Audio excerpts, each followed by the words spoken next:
The uncanny valley is a concept I'm sure many of you are familiar of. The idea that whatever it is you're looking at resembles a human, but not quite enough. There's still these little imperfections that give it away, and it is exactly this feeling of confusion and fear that serves as the basis of many horror stories, especially recently, as it almost seems like every other thing you see involves a type of body snatcher. Logically, that makes it hard to stand out in the sea of alternates, replacers, non-humans, and the like. So you really have to give it your all in order to get your story out there, which brings us to the topic of today's video.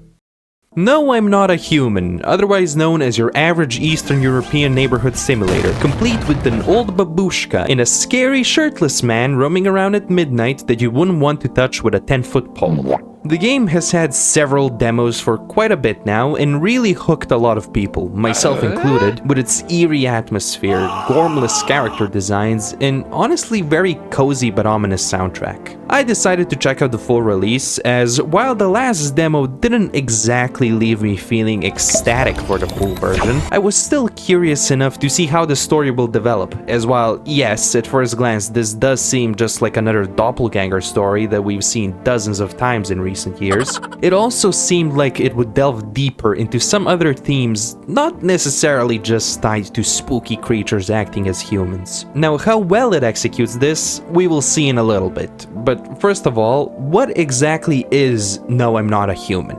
Spoilers ahead! Creatures that look almost identical to humans have begun rising from the ground, and the sun may or may not explode soon, causing daytime to be highly dangerous, as even looking through a window might cause your eyeballs to evaporate. These new beings are dubbed visitors and are hostile towards humans. Whenever they know they can overpower a victim thanks to their numbers, they literally rip them apart until all that's left is scattered body parts. So naturally, don't let them get anywhere close to you. Easier said than done, because there have been reports of a pale, shirtless madman who stalks victims and kills them if they're alone, leading people to start seeking shelter with each other in order to hopefully survive through these hard times. So now the question is, who's an actual human and who is a visitor? This is the real me, not simulated. Now that you're all caught up, here's a gun and good luck. Once again, the surface level explanation of the game seems quite basic. It's nothing we haven't seen before. But once you delve deeper into actual dialogues between characters, it's apparent there's a bit more to it than just spooky creatures attacking you. But before we get to that, it's better to explain how the actual gameplay works.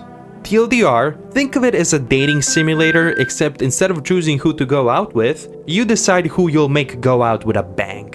The game is split up into 14 days you need to survive through, all of which consist of a day and night segment, totaling up to a couple of hours of playtime if you decide to chat with everyone and actually use your brain. But the kicker is that every single playthrough will be different than the last, as almost all the guests you encounter are randomly predetermined to be a visitor or a regular human before you let them into your home, making for a fun detective game, but also a very frustrating experience if you're trying to go for specific endings. The first day always starts the same. At night, we get a visit from our neighbor and he explains the gist of what's happening to us and how to deal with it. Being an absolute unit that he is, he also brings us a pack of some of the finest beer there is. Surely nothing bad will happen to him later. After this first visit, the main gameplay loop starts. During the night portion, different characters will come knocking at your door. This is when you make the call.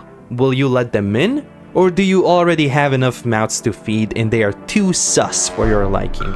During daytime, everyone is pretty much locked up inside, so that's when you can make conversation with the current residents of your house. This is also when you have to start thinking, as now it's time to test people for symptoms that tell you if they're a visitor or not. But what symptoms are these exactly? Well, as our friends from the glorious and totally not shady or incompetent organization FEMA, Federal Emergency Management Agency, let us know on an almost day-to-day basis, visitors are known to have red bloodshot eyes, pearly white teeth, and even evil and intimidating auras. If you're a badass though, you can also just kill whoever doesn't pass the vibe check. The lion does not concern himself with arbitrary testing. Oh, fuck, that was a human. God fucking damn it! Not all visitors are built the same, however, and they'll learn to adapt to your checks. For example, take this stoner fella. Lover of movies and high as a kite 99% of the time. The usual giveaway in the form of red eyes is now flipped, because it just wouldn't make sense for this fucker to not have bloodshot eyes. If you're extra perceptive though, sometimes you can immediately tell if someone's a visitor right from the moment they get on your doorstep. Meet the Gravedigger, a fairly anxious fella who, if a human, will mention how he dug up an empty grave. Meanwhile, if a visitor, will mention how hands started coming up from the grave and tried grabbing him, letting you know that you can be without a guilty conscience when you tell him to get his ass out of here. However, just like how some of them are sneaky, others are, well, they're pretty fucking bad at hiding their actual identity, something that even the game itself isn't trying to hide. Now, you see, you could just constantly tell anyone who you don't like to fuck off. For example, there's a few characters I wouldn't let in even if you paid me, and that's mostly the case if they remind me of a Redditor. But not everyone who looks odd is a visitor. Take for example Slender Man, otherwise known as the first guest that comes to your door during each playthrough. He may seem off-putting initially, but he is one of the characters that is guaranteed to be a human no matter what, making him a total bro. And also very hard to keep alive.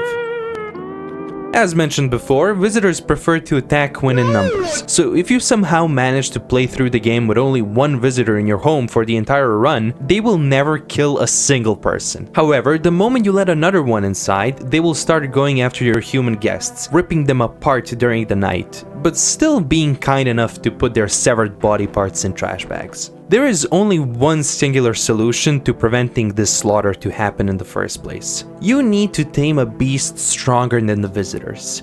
Oh no, what do we do? I'm so scared. A creature so imposing that it wards off evil wherever it goes. And that creature is...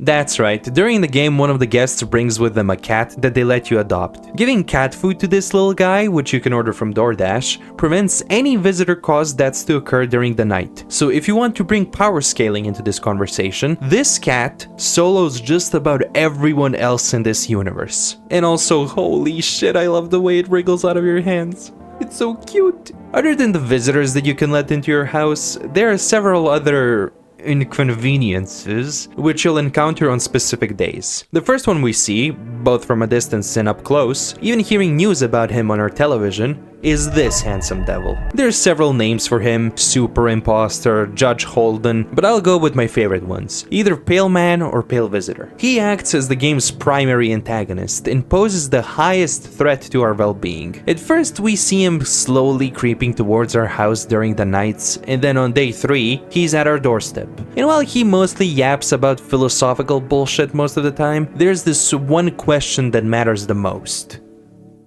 Are you alone? It's probably become apparent enough to you at this point that visitors mostly operate on classic vampire folklore rules. None of the monsters can forcefully enter your home. They all have to be invited in. They all attack exclusively at night, and as we'll later see, one of the most prevalent theories of what exactly the visitors are is that it's actually an infection that turns people into the former, akin to vampire bites turning someone into a vampire. My point is, no matter how powerful we see the Pale Man be, wiping out an entire squad of soldiers by himself and later taunting you with their severed heads, he is still bound by this rule of not being able to enter a home unless invited in. There is one exception to this rule though, at least for him. If we have someone else in our home, human or visitor, it doesn't really matter, and we answer with "No, I'm not alone" to his question, he will get pissed and politely fuck off for a couple of days. But if we are actually alone, well, this happens.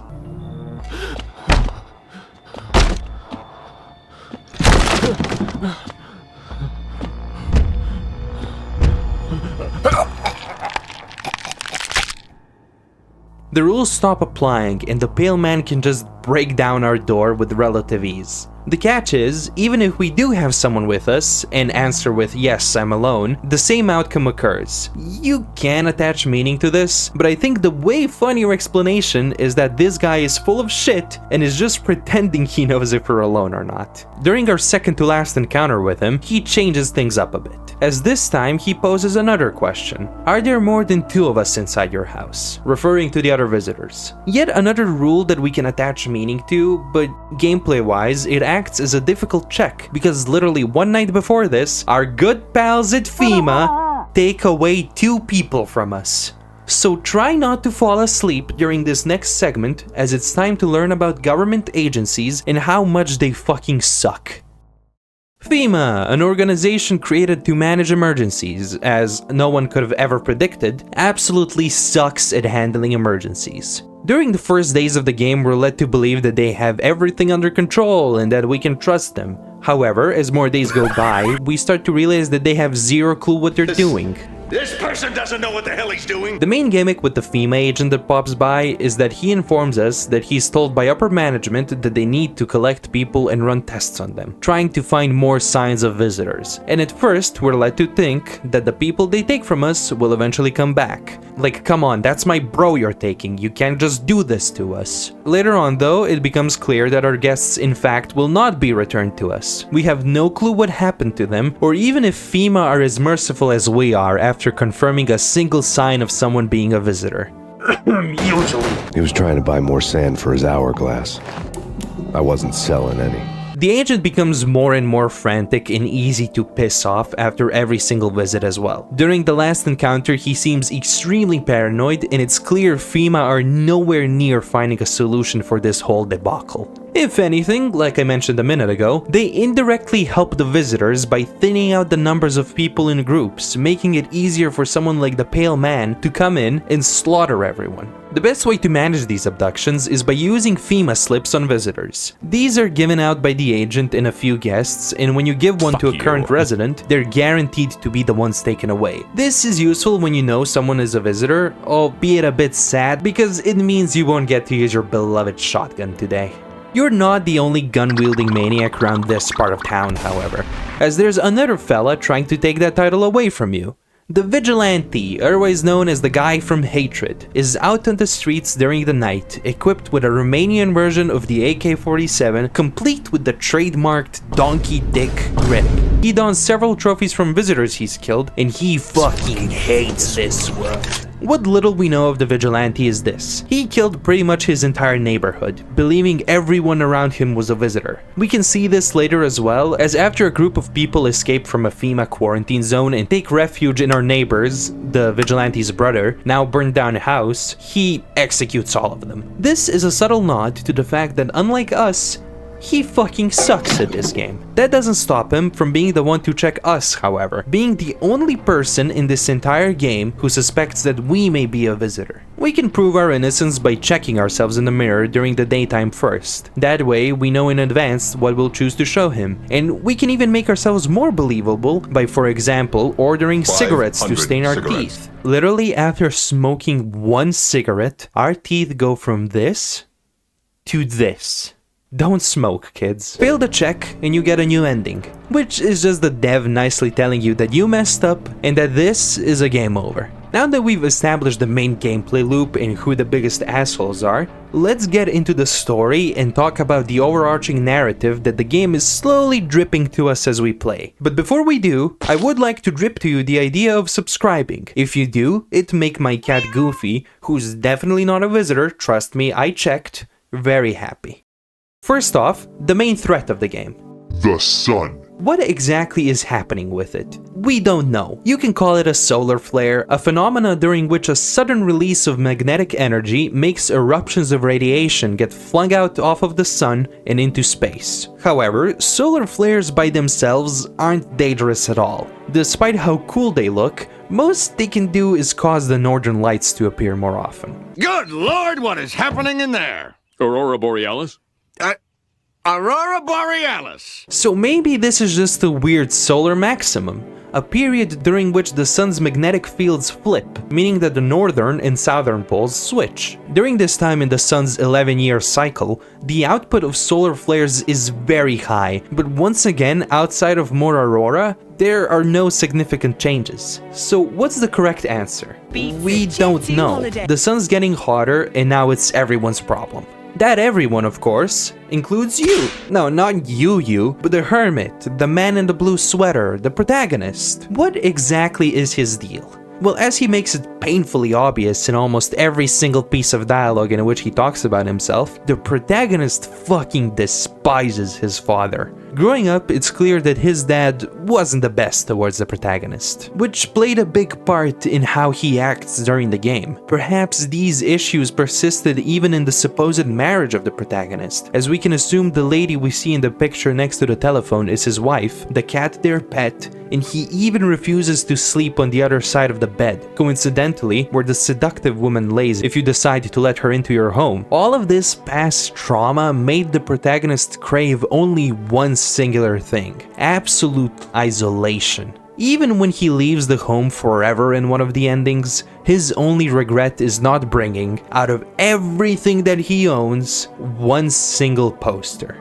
Loneliness and Isolation, featuring a lone house on an island in the middle of nowhere. This poster is actually of a real house, the lodge on the island of Etledai in Iceland, often referred to as the loneliest house. And what can be considered the ultimate form of loneliness? Well, if you rack your brain a bit, maybe you'd come to the conclusion that it's death. During the entire game, our character doesn't really seem to care much about dying. Hell, even in the ending where you survive with only humans and lock yourself in the basement with them, after a while there's a broadcast saying that life will quickly turn back to normal as the sun's activity is calming down. He feels disappointed. He doesn't want to keep on living. So I guess you could call him a bit of a nihilist.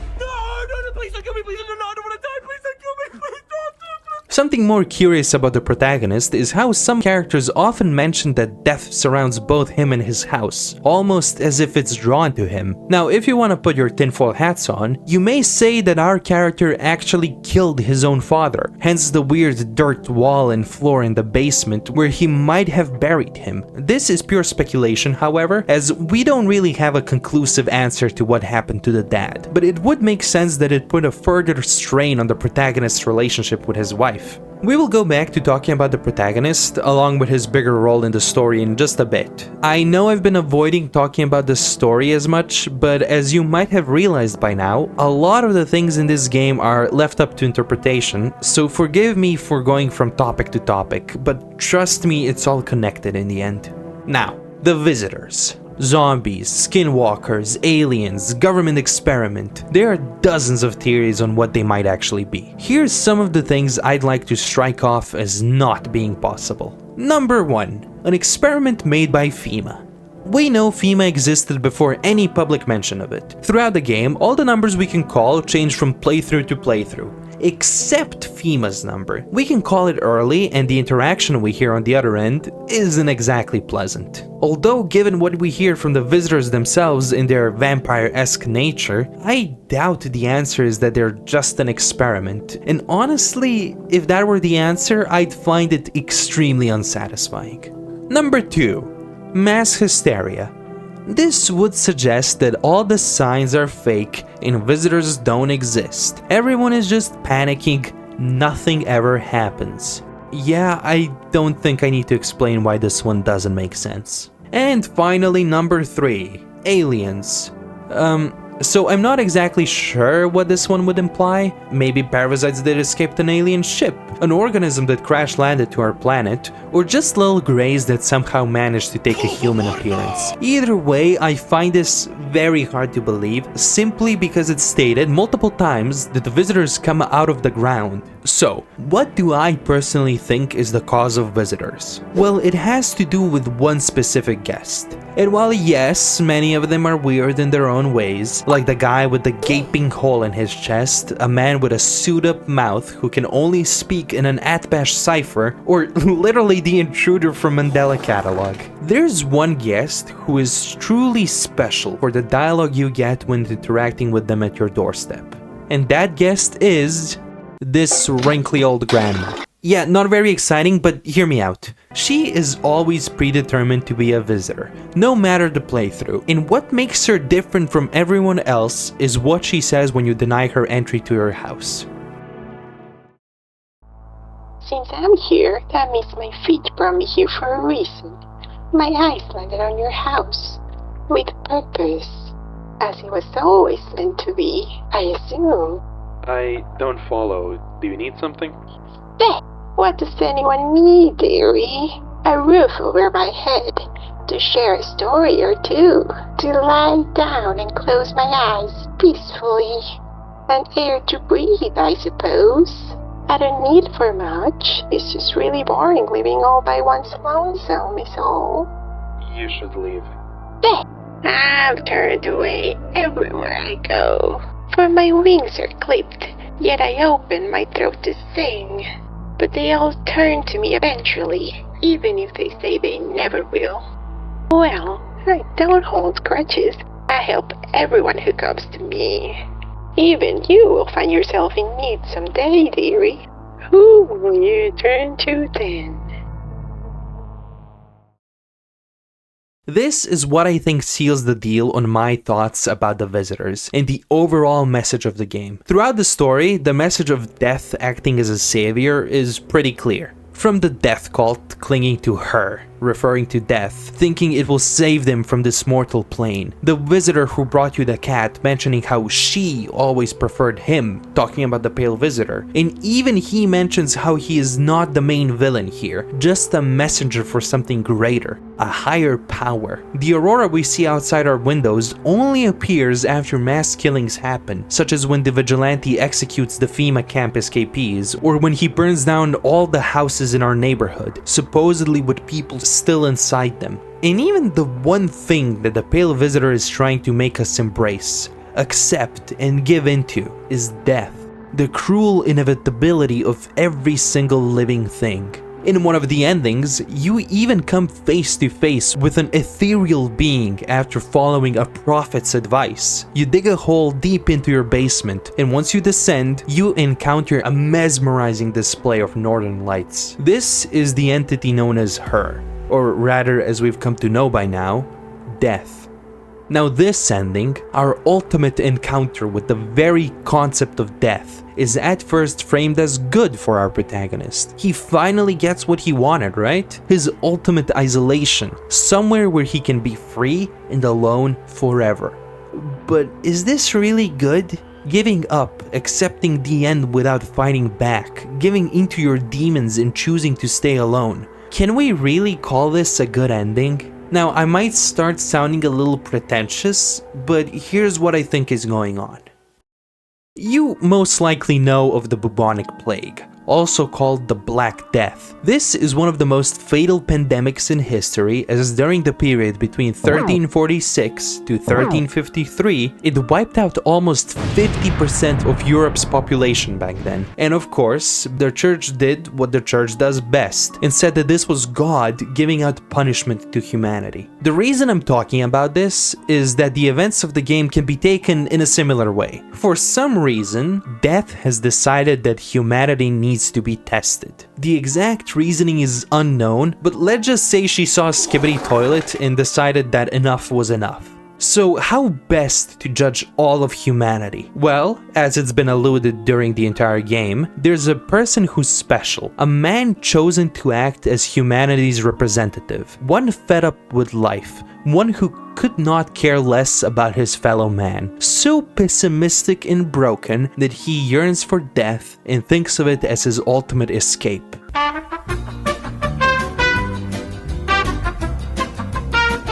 I do believe the visitors are what the most obvious answer is. A plague of sorts. One that started with people who already died. They'd come out of the ground back to life and slowly infect people who are still alive. This is even alluded to in the very first version of the game that exists, one with a very different main menu screen in which several words in the title can be discerned, such as, "No, I'm not a human, I'm a disease, plague, killer, death." And we do encounter death before meeting her true form in the ending I mentioned. The old lady, her dialogue when turning her away is the most direct way of saying she's death and that eventually all will come to her in the end. She might have wanted to see this chosen man up close for herself instead of just hearing about him from the pale visitor. And speaking of, there's one thing that I kept thinking about while playing the game. While yes, the pale man just seems like a maniac who kills whoever he wants, why specifically does he keep coming back to our house? Surely he can just give up and move on. He doesn't strike me as someone with an ego of the average League of Legends player. Well, he's here as one of the ultimate challenges. Every single time he stops by, he keeps egging on the protagonist, calling him nothing, saying his choices are meaningless, trying to make him give up. But as it turns out, the protagonist's choices do matter. This is when stuff gets into a bit more of a meta-narrative territory, because the reason I think the protagonist is the chosen one, and the one on whose shoulders the entire fate of humanity resides on, is because of the endings. Out of all of them, only the one in which we survive with humans has the message that the sun's activity is returning to normal, and that humanity will survive this hardship. If a man who wishes for death most of all manages to survive through this crisis, showing care for his fellow man, breaking out of his cage of isolation in which he's trapped in, then maybe it's worth it to keep humanity alive for a little longer. Maybe it's not as bad as it all seems at a first glance. Meanwhile, if this man decides to give into his desires, to give up, or to simply keep not caring about those around him, then the notion from the start is true, and humanity does not deserve to survive. This is all to say that yes, even if it doesn't seem like it, even if it seems no one cares about you and that you're better off alone, your choices still matter. You are important and things can get better, no matter how dire the situation seems. At least, that's my read on the story. Now, of course, there's some things I chose not to mention, such as the ending in which we kill an evil fucking demon baby and supposedly be deemed as the new Jesus Christ. And while yes, this would still strengthen my theory about our protagonist being the chosen one, I have honestly no clue why everyone now suddenly has wings. Or how there's an entire other entity known as It, which is described as even scarier than any of the visitors. An entity we can even see skulking around our house during one night. An entity that made a man pull out his eyeballs. The game is very out there with some concepts, and quite frankly, there's a few things here and there that I personally think could have been cut out. And as I've seen a few people describe it, the game is as wide as the ocean, but as shallow as a puddle, which I don't necessarily agree with. It's more like wide as the ocean and as deep as a decently sized lake. I could, of course, be fully wrong with my interpretation of the overall narrative, but I do at least think I'm fairly close to the overall meaning. And yes, obviously another main theme here is be nice to others, don't discriminate based on physical appearance. But a lot of other YouTubers already talked in depth about this topic, so if you want to, go check those out. There's some pretty good videos out there. While I do think the story of the game is pretty interesting, and it's mostly what got me to make this video in the first place, along with its aesthetic, it's not without its flaws, such as the whole checking for signs system. While interesting at first, it does bother me a bit how you can just go to the wiki and look up the signs for each character, and then they'll be right 100% of the time. Like, the whole randomness factor kinda goes away, and on new playthroughs, if you get the same guess again, you will know what they are just from one sign. Some people might prefer this, but I think it ruins the replay value a bit, because eventually you don't need to use the process of elimination. You just need to remember what the signs were from the previous playthrough. Again, some people prefer it this way. Personally, I don't, because then I don't see the point if the whole randomness system isn't really random at all. I could go into detail with every single guest's story, but that's not really the point here. Go play the game yourself or watch a playthrough or something if you're curious about that. I wanted to talk about the subtext that not a lot of people seem to pick up on while discussing the game. This, of course, doesn't make me superior to others. I just wanted to bring it out there because I do think there's more to this game than sussy imposters except actual humans. But anyway, I'm curious to hear your thoughts on the game in the comments below, or even your own own interpretations of the story either here or in my Discord server, which I'll link below. Thank you so much for watching this video. If you liked it, consider liking and subscribing, and if you didn't like it, press like anyway. Follow me on social media, and a special thank you to all the channel members and Patreon supporters. And that's about it. Bye bye.